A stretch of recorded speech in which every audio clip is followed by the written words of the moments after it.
Here at AirMed, we use the BelmontBuddyLite to warm the fluids that we give to our patients. Our motto, give it to them hot. The BelmontBuddyLite is used to warm the fluids that we give our patients. It can warm crystalloids, colloids, the blood products which we carry, PRBCs and plasma. However, it is not to be used for warming platelets or cryoprecipitate. The instructions say do not use with pressure bags, but there's a built-in regulator in the tubing that prevents fluid entering the heating unit that is under pressures greater than 300 millimeters of mercury. So if you need to use a pressure bag, just keep the inflation pressures low. Let's talk about the different components of the BelmontBuddyLite. Here you have the heating unit with the heating plate. Here is the battery compartment. On the tubing you have the pressure regulator, which I already spoke about. Here is the cassette. This is what spreads the fluid out and exposes it to the heating unit. It has a venting system in it to keep air from getting to the patient.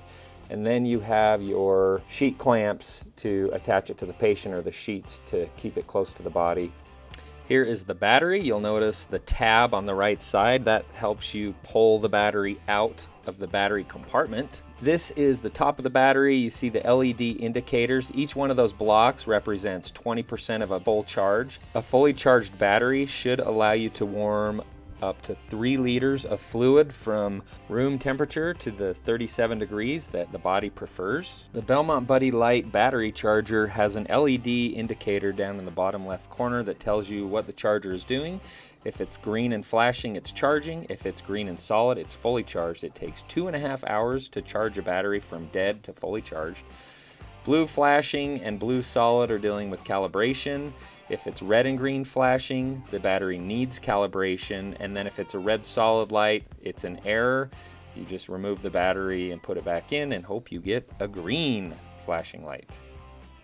Now here's how you put the battery in the battery compartment. This ain't rocket science, folks. Open the battery compartment door, take the battery, line the groove on the battery up with the notch on the battery compartment. The battery needs to be oriented so that the pin connections on the battery are aligned with the pins in the battery compartment. And then you slide the battery in, you close the door and feel it snap shut, and voila. Now don't try and force the door. If you have a problem, pull the battery out, reseat it, and then try and close the door. If you force things, you break things. When loading the tubing in the heater unit, open the unit, check the heater plates for moisture debris. If you find any, wipe it off with a clean, soft cloth. The BelmontBuddyLite tubing attaches directly to your regular infusion tubing. The blue end hooks to your tubing. The red end hooks to the patient, and the red collar is for orienting in the heater unit. To load the tubing, simply line up the red collar with the red arrow and click it in. There is no front or back. It can go in either way, as is shown here. Now remember, if the door is not closing easily, don't force it. Open it back up and reseat your cassette. Now you're ready to attach the Belmont tubing to your regular infusion tubing. Attach the blue end to the end of your infusing line. Now note, we have not primed the tubing yet. Do not prime your tubing until it is in the heater unit.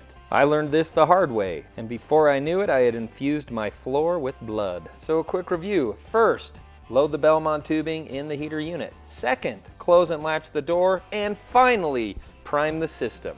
When you're priming the system, hold the heater unit flat, and as the fluid primes through it, tap it to help remove any bubbles through the venting system. Here's some more advice for you. Don't prime the BuddyLite tubing with blood or blood products.